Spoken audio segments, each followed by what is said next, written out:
வணக்கம். அன்பார்ந்த அனுக்கிரகம் சேனல் நேயர்களுக்கு உங்கள் ஜோதிடர் ஜெயமஸ் சந்திரமௌலியின் பதிவு.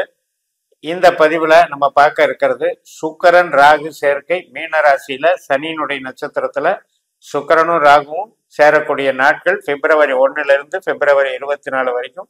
இந்த 25 நாட்களுக்கான பலனை பார்க்க இருக்கிறோம். மீனத்துக்கு நம்மளுடைய மீன லக்னத்திலேயே சுக்கிரன் ராகு சேர்க்கை பெறுகிறார்கள்.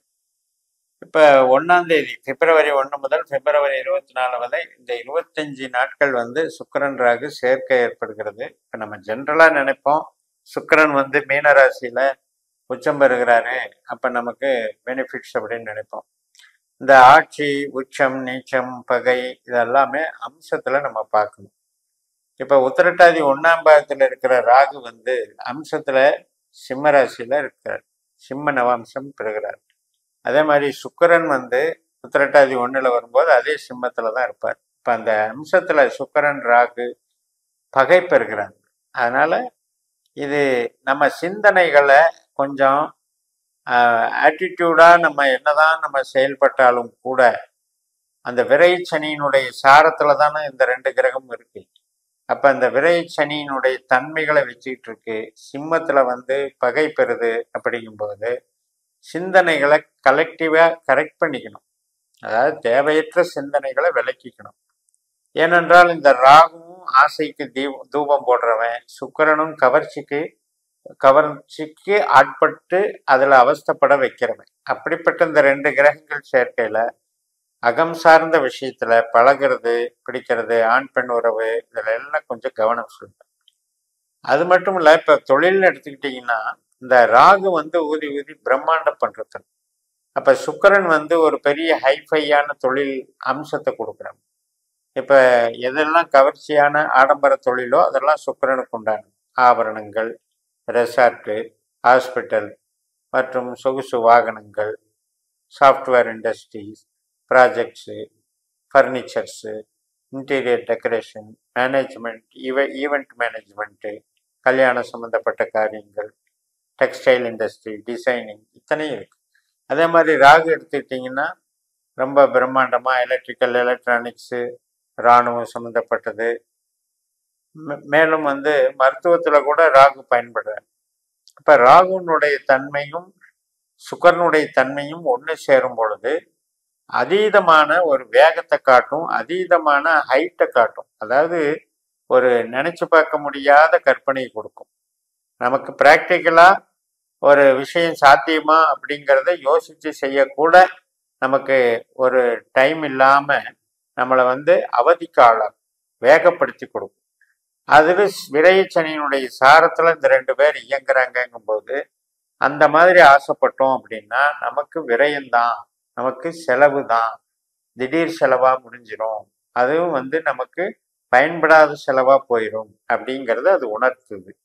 அதே நேரத்தில் இந்த பகை வேற ஆகுதாரு சிம்மத்தில், அதை பார்த்துக்கணும். சரி, அடுத்தது இது 24 நாளும் இப்படியே இருக்குமான்னு சொல்ல முடியாது. ஏன்னா அடுத்து 2ஆம் பாகத்துக்கு போகிறார் சுக்கிரன். உத்திரட்டாதி 2ஆம் பாகத்துக்கு போகும்போது அவர் அம்சத்தில் நீசம் பெறுகிறார். அப்போ சிம்மத்தில் இருக்கிற அம்சத்தில் சிம்மத்தில் ராகுவும் அம்சத்தில் கன்னியில் சுக்கிரனும் இருக்கிறது ஒன்றுக்கு ஒன்று அதுவும் கொஞ்சம் முரண்பாடு தான். அப்போ இதுவும் என்ன ஆகும், ஒரு வேல்யூவேஷனே இல்லாமல் பண்ணிடும். நம்ம பெருசாக வேல்யூன்னு நினைக்கிறத பூரா வேல்யூவேஷன் இல்லாமல் பண்ணிடுவோம். பெரிய லெவலில் கவர்ச்சிக்கு அடிமையாக அது மயங்கக்கூடிய அமைப்பில் நம்மளை ஆட்படுத்துது. அப்படின்னாலும் அது ஒரு தரமானதல்ல, ஒரு நம்பத்தகுந்த உறவல்ல அப்படிங்கிறதையும் அது சொல்லாமல் சொல்லும். ஸோ அது பொருளாதார ரீதியாகவும் அப்படிதான் சிந்திக்கணும், உறவுகள் ரீதியாகவும் அப்படிதான் சிந்திக்கணும். அதனால இந்த 1ஆம் தேதியிலிருந்து 11ஆம் தேதி வரைக்கும் சாதகம் இல்லாத நாட்களாக இருக்கும். 11ஆம் தேதியிலிருந்து 17 வரைக்கும் பாசிட்டிவா இருக்கும். ஏன்னா அப்போ சுக்கிரன் அம்சத்துல துலாத்துல இருப்பார். உத்திரட்டாதி 3ஆம் பாகத்துல சுக்கிரன் போறாரு. அதனால ராகுவுக்கும் சுக்கிரனுக்கும் ஒரு சுப விளைவு ஏற்படுகிறது. இந்த சமயத்துல நாம உறவுகள் சம்பந்தப்பட்ட நம்முடைய நடவடிக்கைகளையும் இன்வால்மெண்ட்டையும் காட்டலாம், பொருளாதார சம்பந்தப்பட்ட இன்வால்மெண்ட்டையும் காட்டலாம். அதுவும் என்ன மாதிரியான பொருளாதாரம் அப்படின்னு எடுத்துக்கிட்டிங்கன்னா கொஞ்சம் நமக்கு ஒரு உழைப்பு, மூளை உழைப்பாகட்டும், உடல் உழைப்பாகட்டும், உழைப்பு ரீதியான பொருளாதாரம். ஒரு சர்வீஸை பண்ணி சம்பாதிக்கிறது அப்படி காப்பணும். இன்வெஸ்ட்மெண்ட் ரீதியான ஒரு இதுன்னு போகும்போது அது நமக்கு வந்து லாக் ஆயிடும். இன்வெஸ்ட்மெண்ட் வந்து அதிகப்படுத்தி கொடுத்துரும். அதே மாதிரி அதில் ரிட்டர்ன்ஸ் வந்து கம்மி பண்ணும்போது நமக்கு அதில் லாஸ் ஆகும். அதே நம்ம சர்வீஸ் ஓரியன்டாக நம்ம என்னெல்லாம் பண்ணலாம், நம்ம மூளையை உபயோகப்படுத்தி அதை எப்படி பணமாக்கலாம் அப்படிங்கிற ஒரு மேட்டரில் டெவலப் பண்ணிக்கணும். அப்போ என்ன ஆகும்னா நமக்கு பிப்ரவரி 11 பிப்ரவரி 17 வரைக்கும் உள்ள நாட்கள் பீக் பீரியடாக வச்சுக்கிட்டு நம்ம செயல்படலாம். உறவுகளுக்கும் நன்மை தரும், பொருளாதாரத்துக்கும் நன்மை தரும். நம்மளுடைய சிந்தனைகள், செயல் திட்டங்கள், ப்ராஜெக்ட்ஸு, நம்மளுடைய ஸ்கில்ஸு எல்லாமே டெவலப்மெண்ட்டுக்கு போகும், அப்ரிசியேஷனு கொடுக்கும்.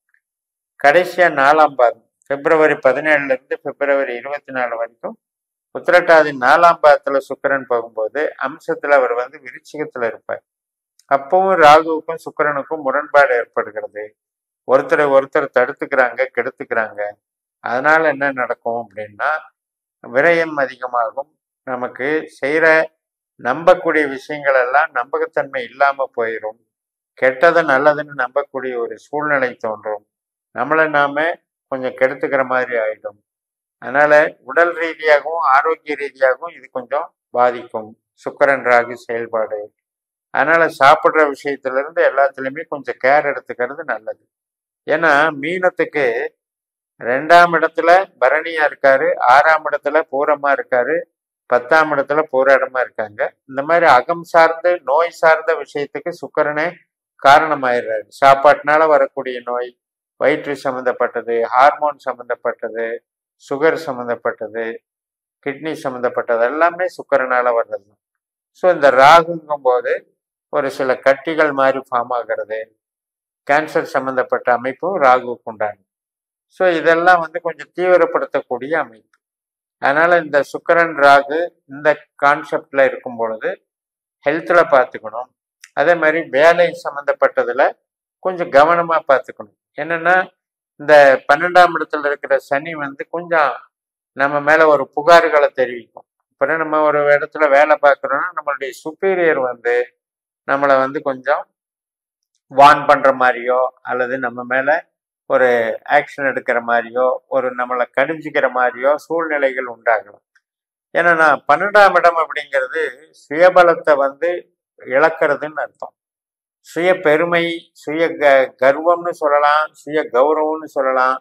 அதெல்லாம் வந்து கொஞ்சம் சனி வந்து கெடுக்கிறாருன்னு சொல்லலாம். அந்த ஆஸ்பெக்ட்ல இந்த சுக்கிரன் ராகு சேர்றது பாதிக்குது. பட் நான் இப்போ நான் சொன்னதை ஃபுல்லா எல்லாருமே மீனலக்கணக்காரர்கள் அத்தனை பேருமே நம்மளுக்கு நடந்துருன்னு சொல்லி நினைக்க வேண்டியதில்லை. நல்லதும் சரி கெட்டதும் சரி யார் ஒருவருக்கு திசாபுத்தி அந்தர சூட்சமத்துல இந்த கிரகங்கள் சம்பந்தப்பட்டிருந்தால்தான் நடக்கும். அதுபோக நம்ம ஜனன ஜாதகத்தின்படி இந்த சுக்கிரனோ ராகுவோ சனியோ 8ஆம் பாவ உபநட்சத்திரமாகவோ 12ஆம் பாவ உபநட்சத்திரமாகவோ பாஸ்கர அஸ்ட்ராலஜி சிஸ்டத்துல நம்ம வரக்கூடாது. அப்படி நம்ம கண்டுபிடிச்சு வந்திருந்ததுன்னா அப்பவும் இந்த பாதிப்புகள் அதிகமாக நடக்கும். அப்பவும் திசாபுத்தி அந்தரத்தின் மூலமாக தான் நடக்கும். ஸோ இதெல்லாம் டெப்த்தாக பார்க்குற மெத்தடாலஜின்னு சொல்லி நிறைவு செய்கிறேன். இந்த சேனலை சப்ஸ்கிரைப் பண்ணுங்கள், ஷேர் பண்ணுங்கள். உங்கள் தனிப்பட்ட ஜாதக பலாபலன்களை என்னுடைய வாட்ஸ்அப் நம்பரில் தொடர்பு கொண்டு பலன் பெறுங்கள். உங்களிடமிருந்து விடைபெறுகிறேன். உங்கள் ஜெயம் எஸ். நன்றி, வணக்கம்.